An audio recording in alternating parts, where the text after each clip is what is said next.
Bismillahirrahmanirrahim. Assalamualaikum warahmatullahi wabarakatuh.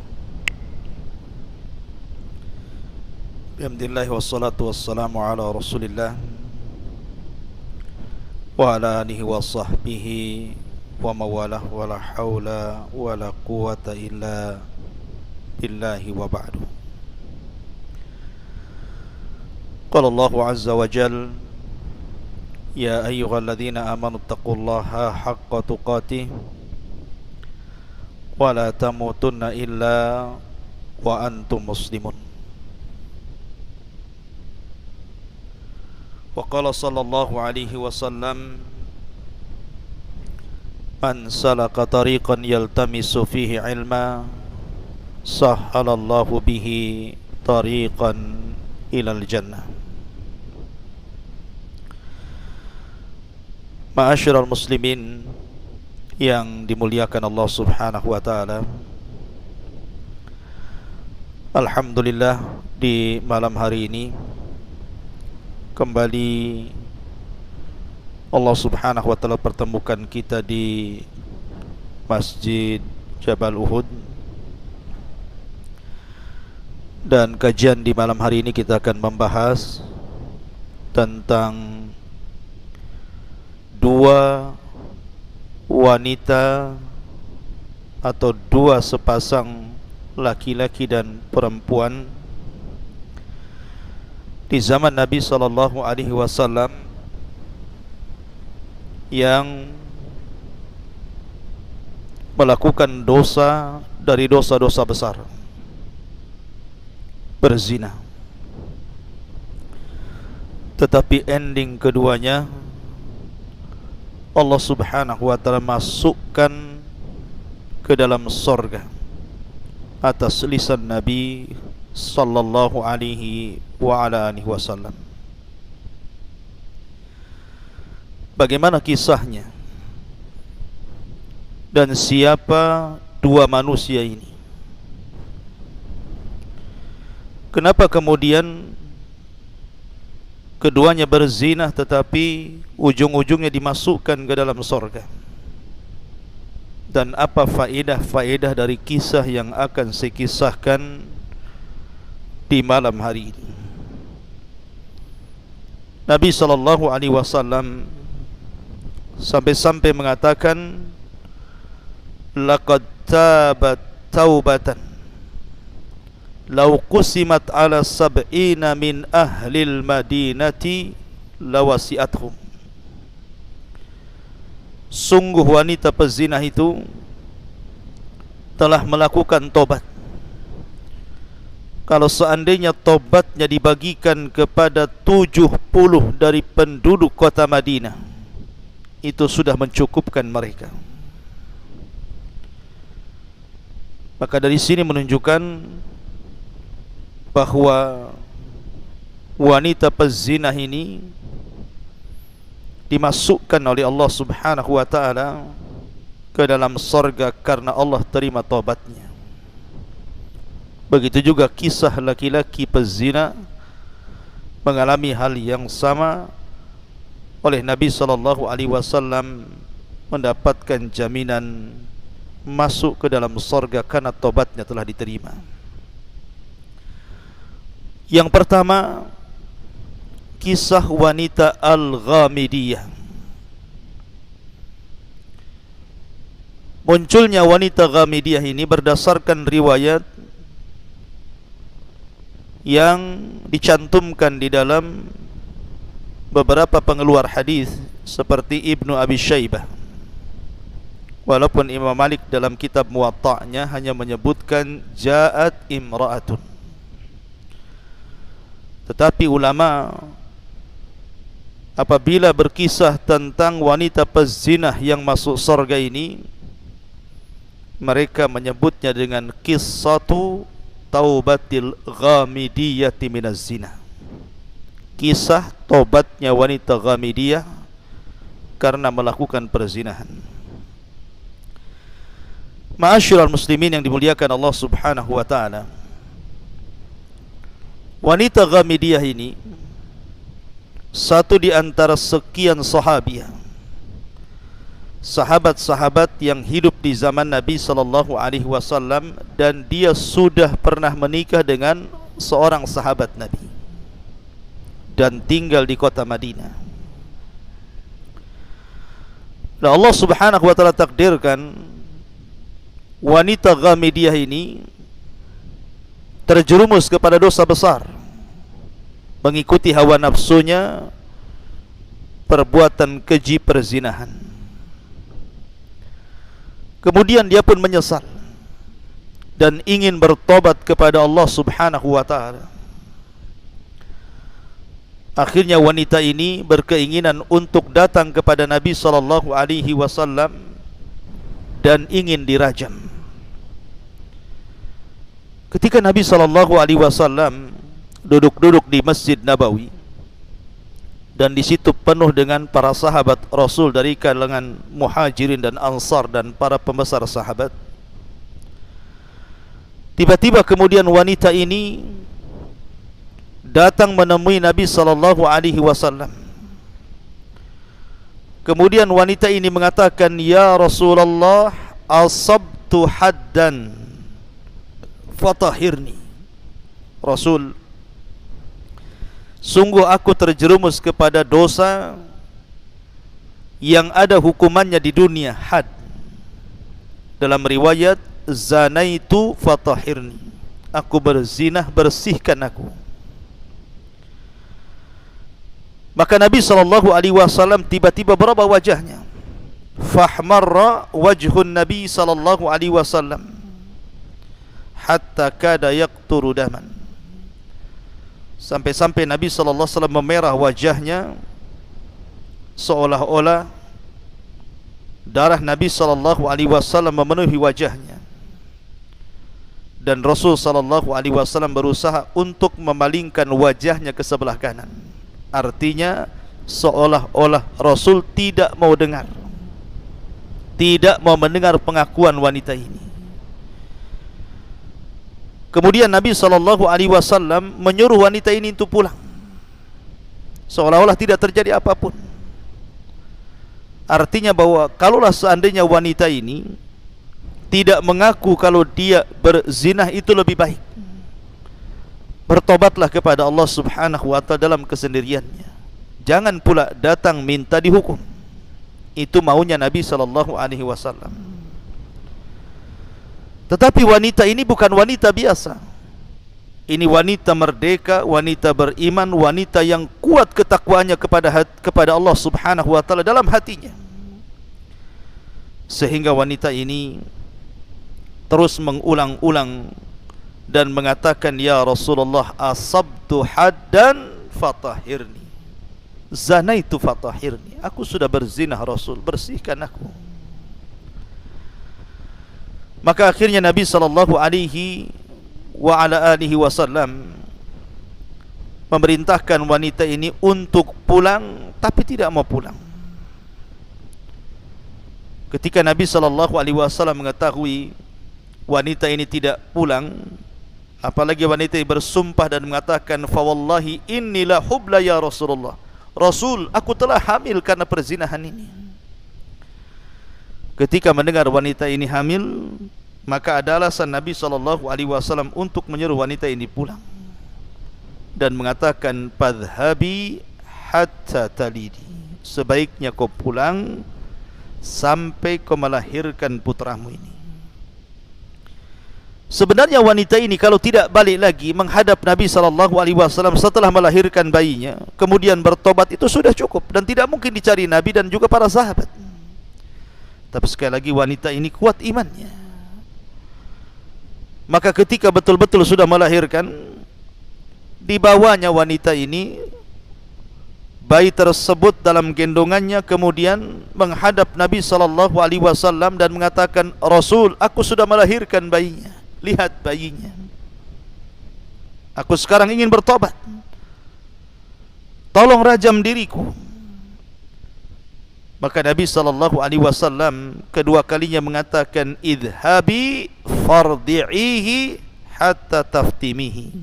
Sebaiknya kau pulang besarkan dulu bayimu. Kalau engkau dirajam kemudian mati, siapa yang akan merawat bayimu? Siapa yang akan menyusui bayimu? Sebaiknya kau pulang, susui dulu bayimu selama 2 tahun sempurna, baru kau balik lagi.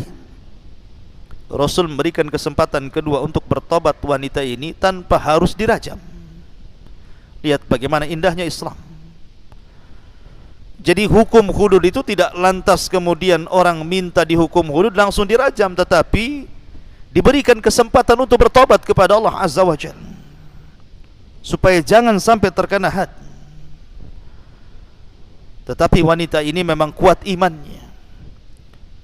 Ketika sudah selesai menyusui 2 tahun sempurna dan bayinya sudah bisa makan roti, maka dia pun kemudian datang kepada Nabi SAW dengan anaknya, wa fi yadihi kisratun min khubzin. Sementara anak itu sudah memegang roti, artinya sudah makan. Kemudian wanita ini mengatakan, "Hadza ya Nabi Allah, qad fatamtuhu wa qad akalat ta'am." Rasul, lihat bayi ini.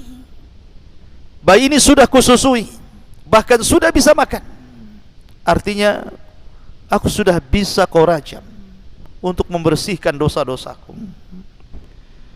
Maka Nabi SAW kemudian mengambil bayi tersebut. Kemudian Nabi SAW berkhutbah di hadapan para sahabatnya, siapa yang mengkafil bayi ini, maka ku jadikan temanku di sorga. Kemudian setelah itu Rasul memerintahkan untuk melobangi tanah sampai dada wanita tersebut. Kemudian wanita tersebut dipendam sampai dadanya. Kemudian Rasul memerintahkan manusia untuk merajamnya. Maka terjadilah perajaman, hukuman zina wanita Ghamidiyah ini. Akhirnya kemudian para sahabat pun banyak yang melempar batu. Salah satu sahabat yang ikut terlibat dalam perajaman ini adalah Khalid ibn Walid. Dia melempar dengan batu persis mengenai kepalanya.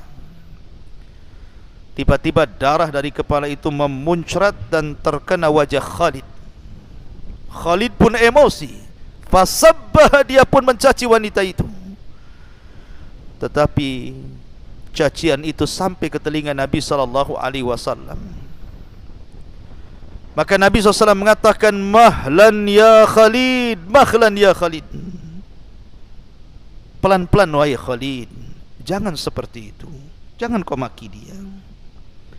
Fa walladhi nafsi biyadi laqad tabat taubatan law tabaha sahibu maqsin la ghufira lah. Wahai Khalid, demi yang jiwaku berada di tangannya, sungguh wanita itu telah melakukan tobat yang kalau seandainya dilakukan oleh pemungut pajak, sungguh Allah akan mengampuni dosanya. Dalam riwayat, laqad tabat taubatan law qusimat ala sab'ina min ahlil madinati lawasi'athum. Sungguh wanita itu telah bertobat yang kalau tobatnya dibagi-bagi kepada 70 manusia, 70 orang dari penduduk Madinah, itu sudah mencukupkan bagi mereka. Sebagaimana riwayat Muslim. Lihat,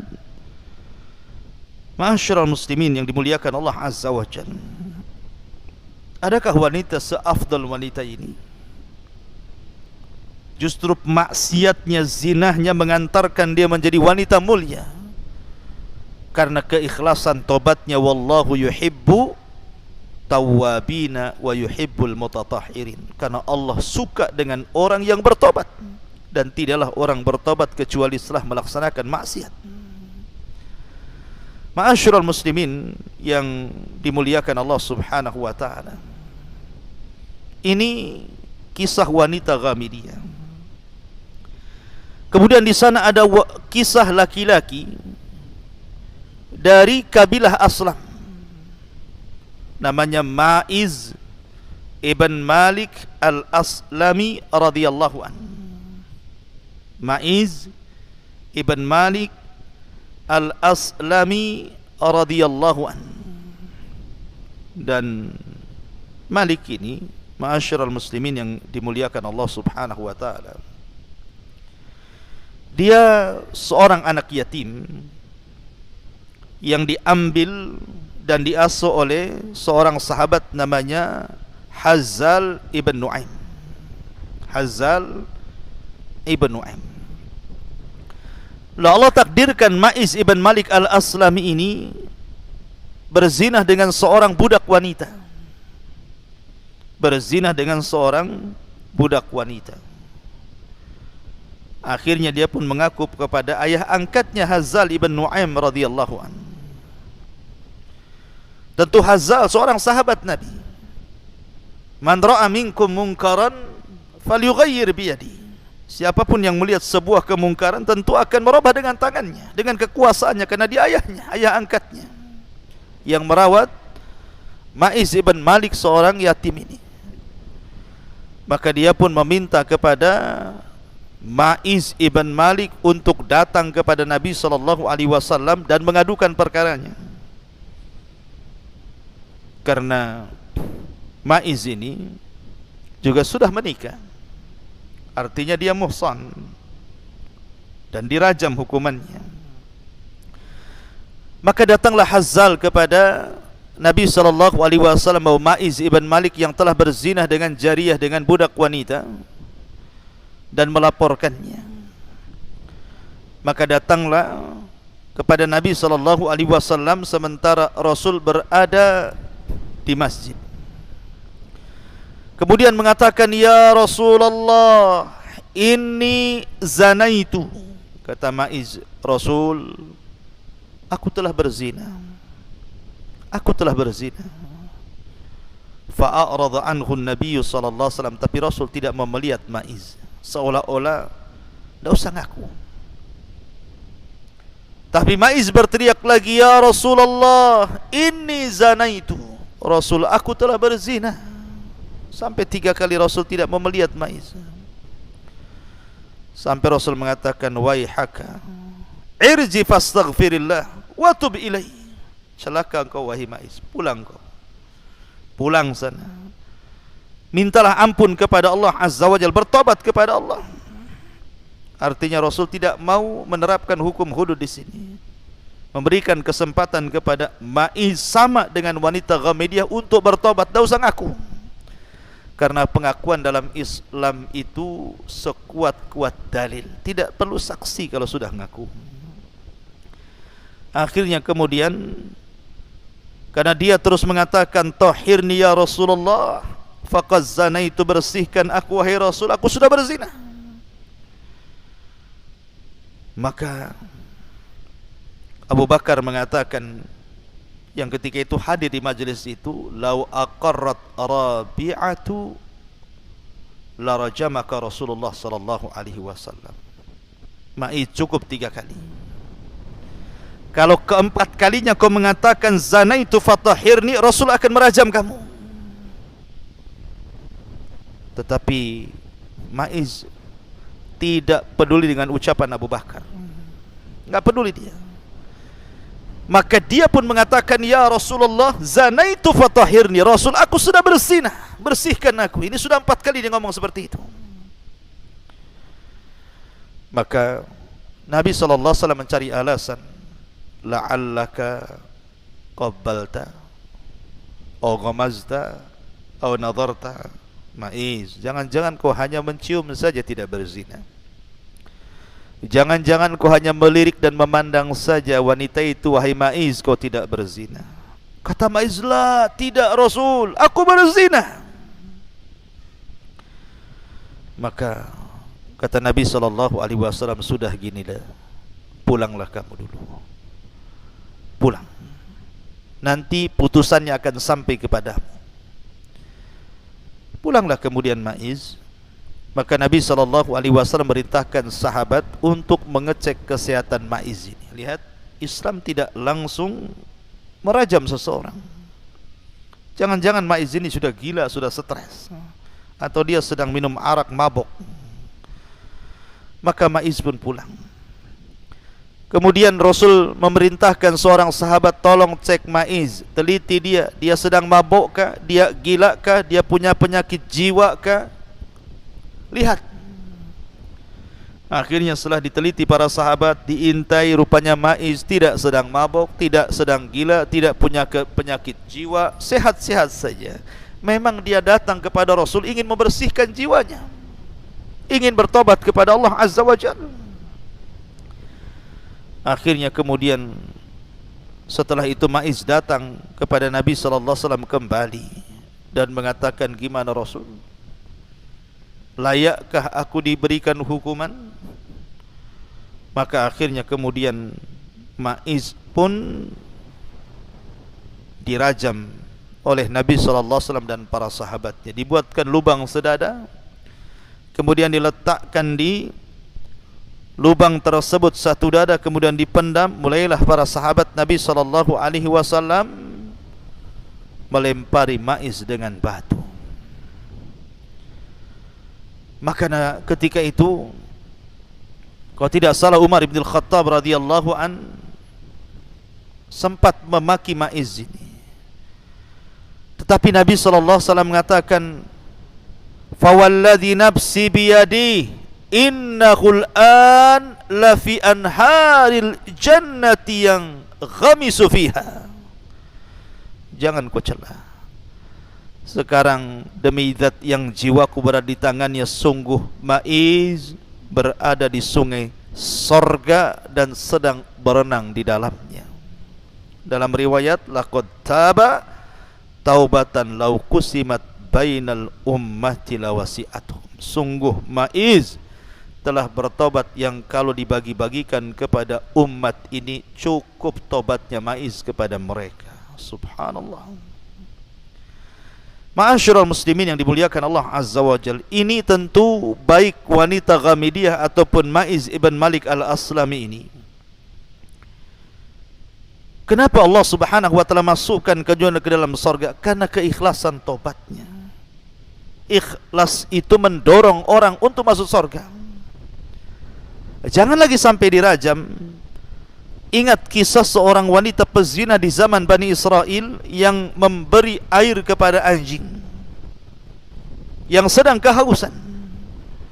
Karena keikhlasannya Allah masukkan dia ke dalam surga.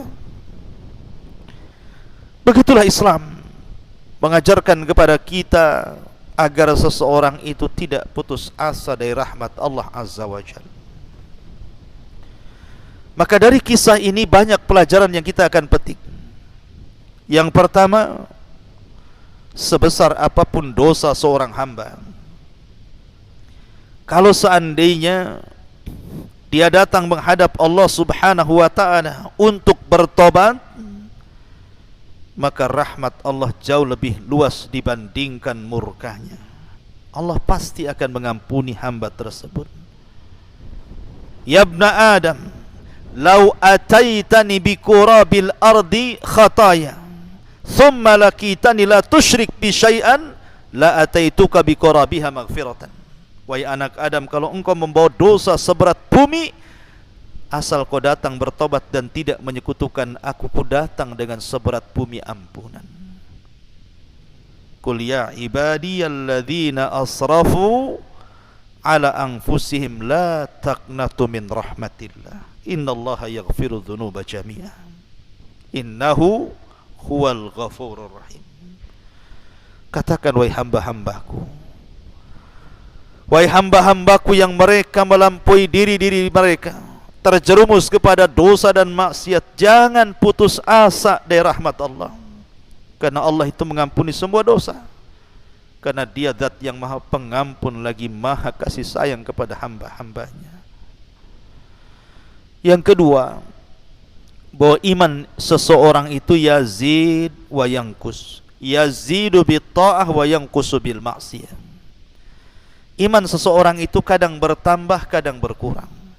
Kapan bertambah? Ketika dia melaksanakan ketaatan. Kapan berkurang? Ketika dia melakukan kemaksiatan. Ya, karena Rasul mengatakan la yazni zani hina yazni wa huwa mu'min. Tidaklah seorang pezina ketika berzina, sedangkan ketika berzina maka dia seorang mukmin. Tidaklah seorang pezina tatkala dia berzina dia seorang mukmin, kata Rasul. Kata Imam Nawawi rahimahullahu taala, maknanya artinya la yaf'alu hadhil ma'asi wa huwa kamilul iman. Orang yang melakukan maksiat seperti ini ketika dia bermaksiat sehakikatnya tidak sempurna imannya, artinya dia sedang kurang imannya. Kemudian yang ketiga, kamalu ilmillah wa hikmatihi wa rahmatihi bi ibadihi fi syar'il hudud. Kesempurnaan pengetahuan Allah, kesempurnaan hikmah dan rahmat Allah kepada hamba-hambanya ketika Allah mensyariatkan syariat hudud. Hudud ini sebuah hukuman dari Allah, dan itu seadil-adilnya hukuman. Bukan Rasul yang membuat hukuman hudud, bukan para sahabat, bukan. Hukum hudud ini datang dari Allah subhanahu wa ta'ala, dan tidaklah Allah subhanahu wa ta'ala membuat sebuah hukum kecuali ada hikmah dan kebaikan di dalamnya. Dan ini keadilan dari Allah subhanahu wa ta'ala demi menjaga supaya terjaganya nasab, karena Islam itu menjaga nasab. Kemudian juga di sini ada tahdzir, yang keempat, asyadid, yang sangat kuat, peringatan yang sangat kuat agar seseorang itu jangan terjerumus kepada dosa zina. Allah mengatakan wala taqrabuz zina innahu kana fahisyatan wa sa'a sabila. Jangan dekat-dekat zina, dekat pun jangan, apalagi berzina, karena itu sebuah keburukan dan seburuk-buruk jalan. Kemudian juga yang kelima di sini ada tahdzir dari fitnah wanita. Karena Rasul mengatakan, "Ma taraktu ba'di fitnatan hiya adharru 'alal rijali minan nisa." Tidaklah aku tinggalkan setelahku fitnah yang jauh lebih bahaya bagi laki-laki dibandingkan fitnah wanita. Karena hancurnya Bani Israel, kenapa? Karena wanita. Kenapa Nabi Musa alaihi salatu wasalam dan Bani Israel sampai diazab oleh Allah di negeri linglung selama 40 tahun, mereka tidak bisa keluar dari situ? Ada yang mengatakan salah satu penyebabnya, walaupun banyak versi, karena kisah Bal'am ibn Ba'urah. Ada yang mengatakan azabnya bukan diletakkan di negeri linglung, tetapi disebarnya penyakit taun, penyakit yang mematikan. Itu disebabkan karena kisah Bal'am ibn Ba'urah. Ketika dia tidak bisa mendoakan kecelakaan kepada Musa dan Bani Israel, dia mengutus wanita-wanita untuk menggoda, akhirnya melakukan perzinahan dengan orang pilihan Nabi Musa. Terjadilah azab. Itulah fitnah wanita. Ma'asyiral muslimin yang dimuliakan Allah Azza wa Jalla, dari sinilah maka ada adab-adab yang diajarkan kepada kita dalam Islam untuk menghindari fitnah ini, baik anda laki-laki atau perempuan.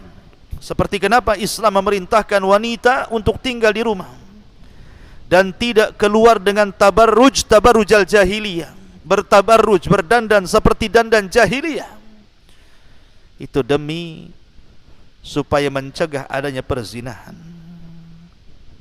Atau Islam mengajarkan kenapa wanita harus keluar dengan mahramnya, masafatas safar, jarak safar.